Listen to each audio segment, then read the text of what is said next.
अध्यात्म विज्ञान, नई दृष्टि, नई खोज। देखिए, सुनिए और समझिए। अध्यात्म विज्ञानी पूज्य स्वामी श्री कमलेशानंद जी के निर्देशन में सनातन सत्य का अनुसंधान कर जीवन को प्रकाशित करें। 4 से 7 तक जो डेवलपमेंट है, तो 4 से 5 होने के बाद वो गिरता नहीं है। तो अब 6 हमसे 4 से 5, 5 से 6 कोई कभी गिरता नहीं है। नहीं। 7 के पहुंचने के बाद क्या अज्ञान 1% भी अज्ञान रह सकता है? 7 के बाद अज्ञान नहीं रहता है, मगर उपयोग में कमी रहती है। तो 6 से 7 तक अज्ञान रह सकता है, 7 के पहुंचने के बाद अज्ञान नहीं रहेगा। अज्ञान नहीं रहेगा। बिलीफ रूप में अज्ञान नहीं रहेगा, मगर उपयोग के रूप में कमी होने से कर्म बंद हो सकता है। अज्ञान न होने के बावजूद भी क्या कहा? दृष्टि में अज्ञान नहीं है, मगर विज्ञान का उपयोग न करना वो भी आपका अज्ञान हो गया। तो उस समय जो भी कर्म बंधेगा उसका फल भुगतान करना ही पड़ेगा। वो उपयोग की बात है। क्या है? उपयोग की बात। हाँ, तो यहाँ प्रमाद हो गया, तो प्रमाद के बस जो भी भाव हो गए तो उसका फल फिर आएगा। मगर आपको डेवलपमेंट नहीं करना है, फिर नेक्स्ट बर्थ में उपयोग ही बढ़ाना है। हाँ, ज्ञान तो आपके पास है, ज्ञान का उपयोग नहीं किया। आप समझे ना? जैसे व्यवहार के अंदर हम एग्जाम्पल देंगे कि भाई हम घर में कोई गेस्ट आता है तो हम इसको चाय पानी देने के लिए ट्रे लेकर जाते हैं, और ट्रे लेकर जाते हैं तो उनको देखते हैं, मेहमान को देखते हैं, गेस्ट को देखते हैं, तो उनके सामने ध्यान रखे ट्रे लेके जाते हैं। नीचे नहीं देखते हैं, तो नीचे कभी कोई चीज पड़ी है, पानी गिरा है या कुछ भी है तो ठोकर लग जाती है, सब गिर जाता है। तो आपके पास ज्ञान तो है कि देखना चाहिए, वो ज्ञान नहीं है, ऐसा नहीं है, ज्ञान तो है, मगर उस समय आपने वो ज्ञान का उपयोग नहीं किया तो आपको रिजल्ट मिल गया नहीं किया।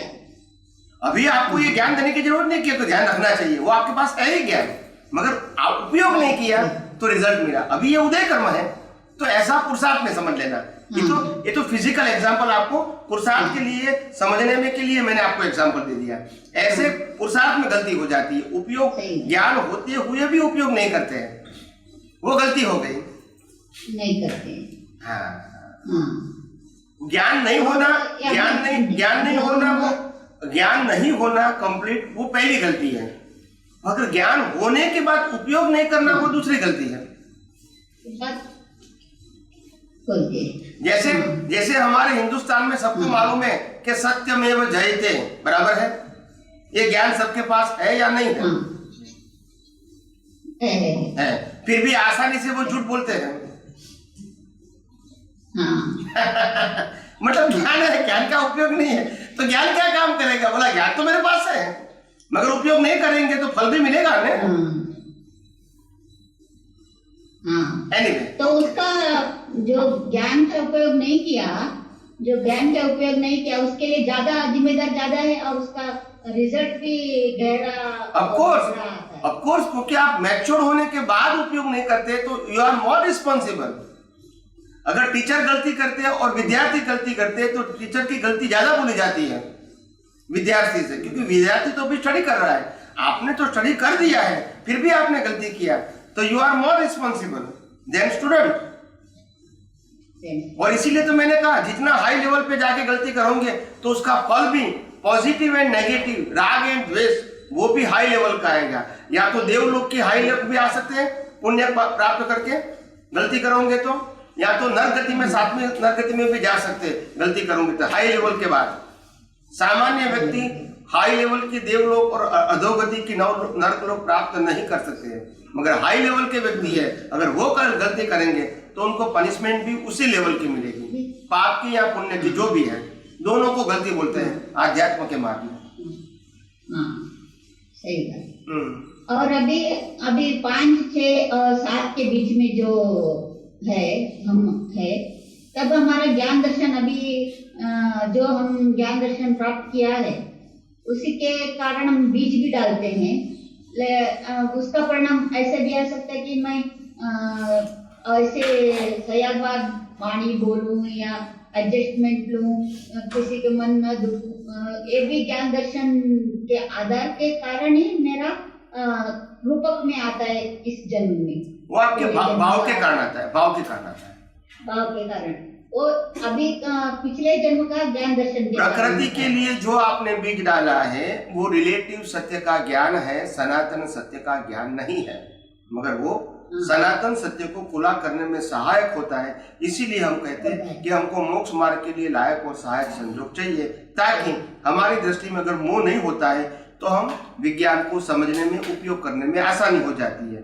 मगर हम संसार के लिए लायक और सहायक संयोग मांगेंगे तो उसमें मोह होगा, तो फिर आध्यात्म ज्ञान का विकास हम नहीं कर सकेंगे, बिकॉज ऑफ द मोह, because you are looking the happiness from outside. आप सुख बाहर ढूंढ रहे हैं, वहां तक तो आपका आध्यात्मिक विकास नहीं होगा। मगर आपने मोक्ष मार्ग के लिए लायक और सहायक संयोग मांगा है, मतलब आपके अंदर मालूम है आपको कि सुख कहाँ है? Anyway, और कोई प्रश्न करना है?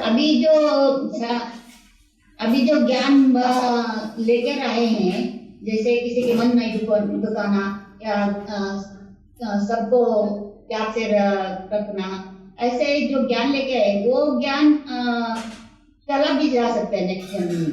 हाँ, वो तो रिलेटिव ज्ञान तो परिवर्तन हो सकता है ना, रिलेटिव ज्ञान कोई भी है परिवर्तन हो सकता है, वो परमानेंट नहीं होता है। रिलेटिव सत्य का ज्ञान कभी परमानेंट नहीं होता है। अगर राम अगले अवतार में अहिंसक होते हैं तो लास्ट बर्थ में हिंसक भी हो सकते हैं, क्रिया के फॉर्म में। आप समझे? अभी विजन में है हमारा विज्ञान फिट हो गया, तो फिर भी हम ज्यादा यूज नहीं किया तो भी हमारा परिणति वो विजन नेक्स्ट आ सकता है, नेक्स्ट। हाँ, डेवलपमेंट साथ में आएगा, परिणति साथ में नहीं आती है। डेवलपमेंट साथ में आता है। जो जैसे आपको 4 से 5 पहुंचे तो साथ में आएगा, 6 पहुंचे तो साथ में आएगा डेवलपमेंट। जो परसेंटेज आपके पास डेवलपमेंट का है वो कैरी फॉरवर्ड होगा as it is, as a development, as a cause effect नहीं। वो चला नहीं जाएगा कभी भी। हाँ? जय सच्चिदानंद, जय सच्चिदानंद।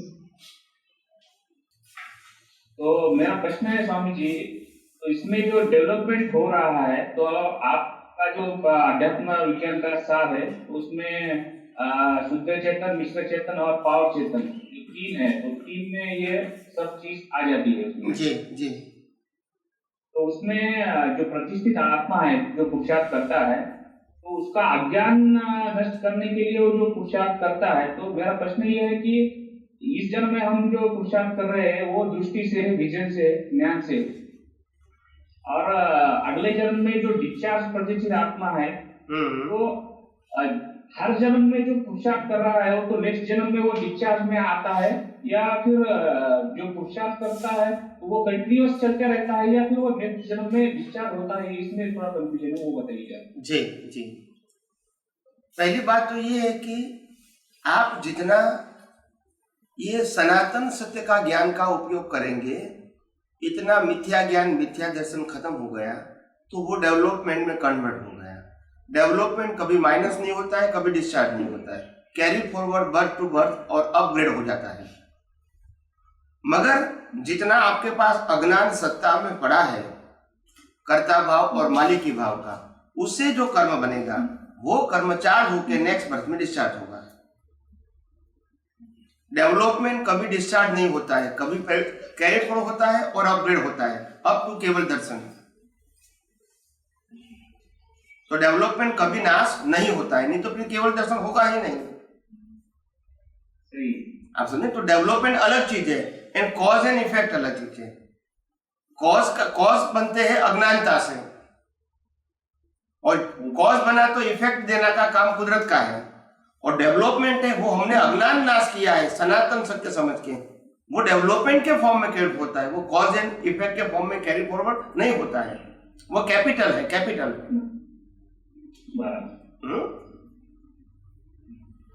तो जब हेलो, हाँ,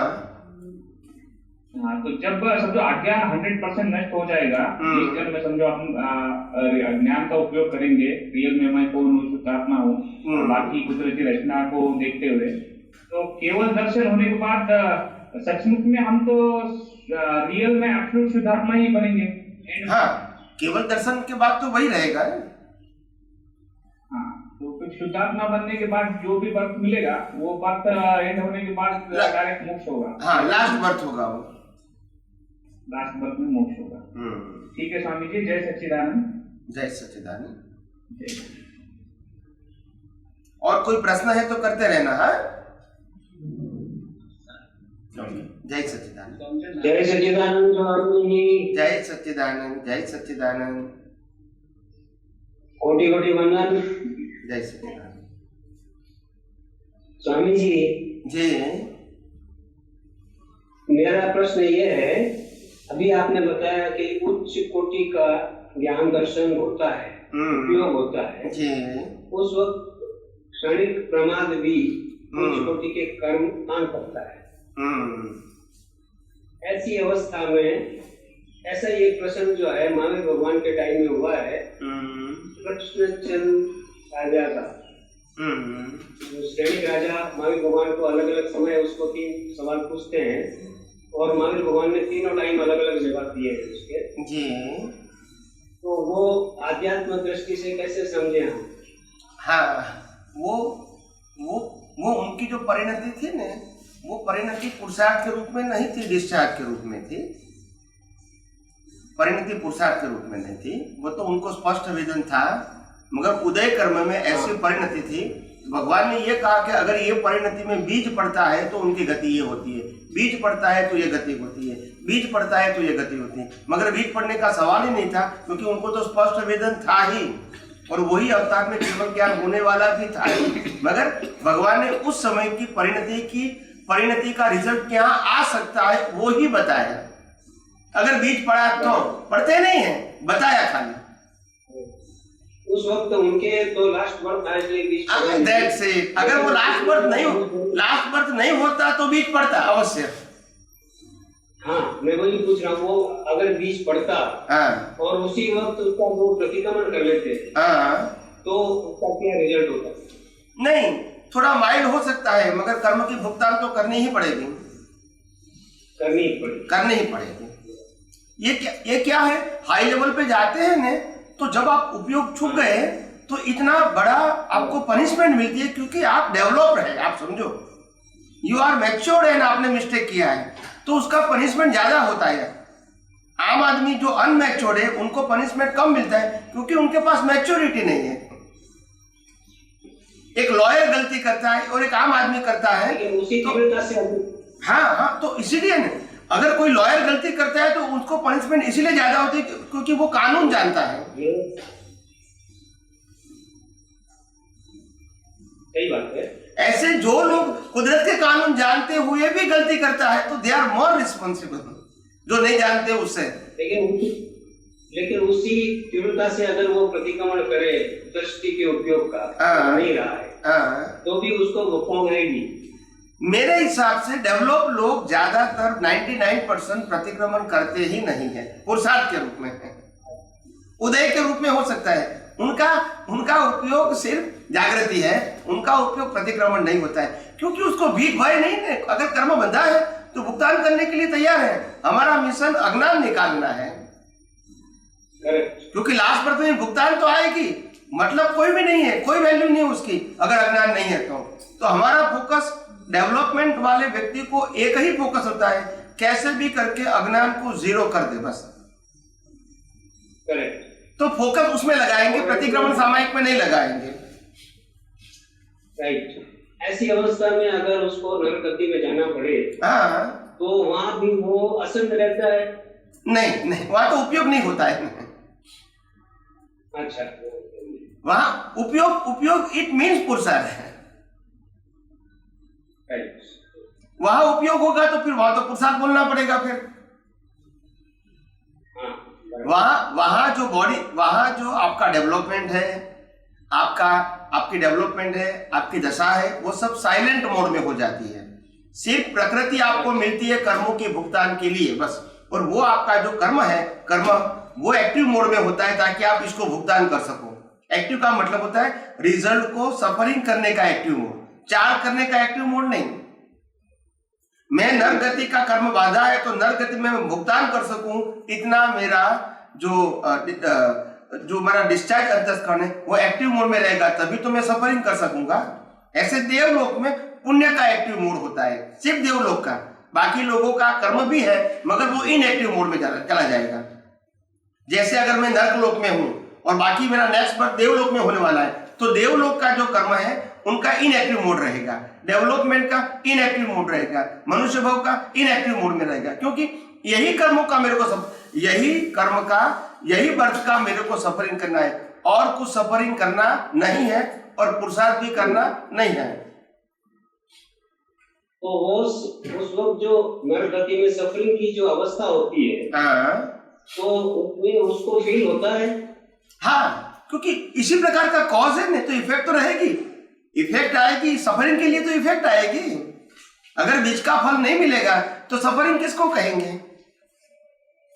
मनुष्य भाव में आप सफरिंग से मुक्त रह सकते हैं, अन्य गति में सफरिंग से मुक्त नहीं रह सकते, क्योंकि वो सफरिंग का ही बर्थ है, इसमें सेपरेशन की बात नहीं है। मनुष्य में आप सफरिंग से मुक्त रह सकते हैं क्योंकि पुरुषार्थ का प्रावधान है। बाकी कोई गति में पुरुषार्थ है नहीं तो सेपरेट रहने का सवाल नहीं है। स्वामी जी, આપણે આજે ઉપયોગ કરીએ છીએ તો આપણે ઘણો ટાઈમ તો એકલા હોઈએ, તો માઇન્ડમાં કોઈ વિચારો ચાલે એમાં આપણે જ્ઞાન એપ્લાય કરીએ તો ઉપયોગ થતો કહેવાય ને? આપણે એકલા હોઈએ પણ આપણને એટલું તો ખબર પડે ને કે આપણે એકલા છીએ, પણ આપણે આત્મા અને દેહ બે જુદા છીએ, એટલું તો આપણે એ તો ખબર પડી જોઈએ ને આપણને।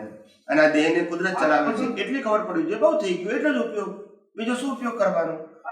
હું પોતે મન વચન કાયાથી મુક્ત એવો શુદ્ધાત્મા છું, અને મન વચન કાયા ભલે જેવા છે તેવા વિચાર આવે છે, નથી આવતા, ક્રિયા કરે છે, નથી કરતા, વાણી બોલે છે, નથી બોલતા, પણ એ કુદરતી રચના છે, બસ આપણું જોવાનું, તો આપણો ઉપયોગ જ થઈ ગયો, એ આપણો ઉપયોગ થઈ ગયો।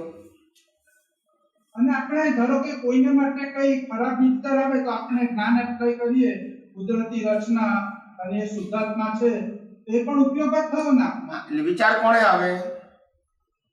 એટલે મને આવે, એટલે કે યોગેશ પ્રકૃતિને। હા, અને પ્રકૃતિને કોણ ચલાવે છે?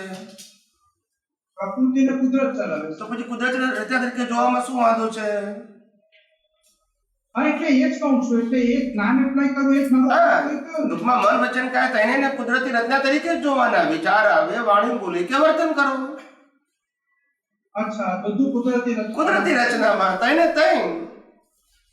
હા હા, મન વચન કાયા, દાદા ભગવાનનું વાક્ય છે, ચરણદીમાં તમે વાંચતા હશો, મન વચન કાયાની અવસ્થા માત્ર કુદરતી રચના છે।